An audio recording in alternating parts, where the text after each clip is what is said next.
నమస్కారం, విశ్వండికి స్వాగతం. నేను మీ ఉమా. యాంటీ రెబెస్ వికటించి ఒక చిన్నారి మృతి చెందింది. కామారెడ్డిలో 25న కుక్క కాటుకు గురైన చిన్నారి ప్రభుత్వ హాస్పిటల్లో 3వ డోస్ తీసుకున్న తర్వాత మరణించింది. అయితే ఈ చిన్నారి మరణానికి ప్రభుత్వ నిర్లక్ష్యమే కారణమని బంధుమిత్రులు, తల్లిదండ్రులు ఆందోళన చెందుతున్నారు. అదేంటనేది ఇప్పుడు మనం తెలుసుకుందాం.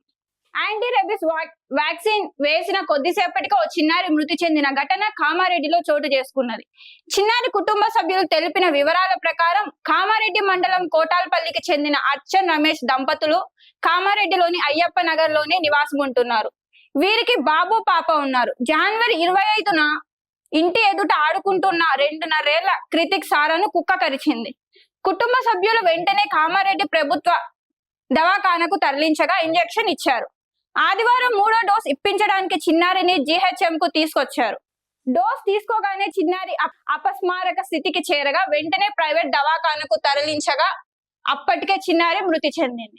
వైద్యుల నిర్లక్ష్యంతోనే చిన్నారి మృతి చెందిందని కుటుంబ సభ్యులు, బంధువులు ఆగ్రహం వ్యక్తం చేస్తూ ఆందోళనకు దిగారు. దవాఖానాలోని ఫర్నిచర్, అద్దాలను ధ్వంసం చేశారు. పరిస్థితి ఉద్రిక్తంగా మారడంతో పోలీసులు అక్కడికి చేరుకొని బాధిత కుటుంబీకులకు నచ్చజెప్పి వినిపించుకోకుండా సుమారు 2.5 గంటల పాటు ఆందోళన చేశారు. చిన్నారి మృతి ఘటనపై విచారణ చేపడతామని ఆర్ఎంఓ సంతోష్ తెలిపారు.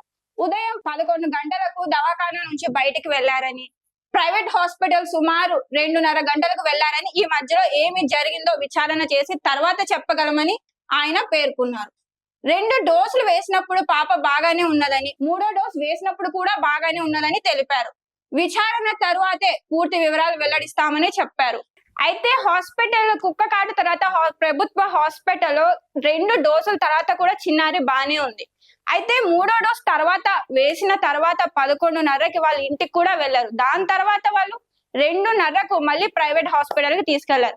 మేబీ ఆ చిన్న పాప పరిస్థితి సరిగా లేకపోవడం వల్ల మళ్ళీ 2:30కు ఆ పాపని హాస్పిటల్ కి తీసుకెళ్లారు.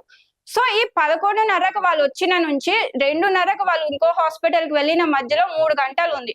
సో ఈ 3 గంటల్లో ఆ చిన్నారికి ఏమైంది అనేది ఒక ప్రశ్నార్థకంగా మారింది. అయితే ఇది ప్రభుత్వ ఆసుపత్రి యొక్క నిర్లక్ష్యమా, లేక తల్లిదండ్రుల నిర్లక్ష్యమా? హాస్పిటల్లో ఎలాంటి ఇంజెక్షన్స్ వేస్తున్నాం, చిన్న పాపని దగ్గరుండి చూసుకోవాలి కదా. సో ఇవన్నీ సరిత చూసుకోనందుకు ఇది డాక్టర్ల నిర్లక్ష్యం అవుతుందా, లేక ఆ పాప కుక్క కాటుకు గురైంది, కొన్ని పథ్యాలు ఉంటాయి, తినకూడని ఫుడ్స్ ఉంటాయి. సో ఆ పాపకి ఏమైనా తినకూడని పదార్థాలు ఏమైనా పెట్టారా తల్లిదండ్రులు? సో ఇంతకు తప్పెవరిది అనేది ఇప్పటిదాకా తెలియదు. అసలు ఈ 3 గంటల్లో ఆ ప్రభుత్వ హాస్పిటల్ నుండి 11:30కు వచ్చిన తర్వాత ఇంకో ప్రైవేట్ హాస్పిటల్ కి 2:30కు వెళ్ళిన మధ్యలో 3 గంటల్లో ఆ పాపకు ఏమై ఉండొచ్చు అనేది ఏదైనా దర్యాప్తు తర్వాతనే మనం తెలుసుకోవాల్సి ఉంది. మరింత సమాచారం కోసం చూస్తూనే ఉండండి విశ్వం టీవీ.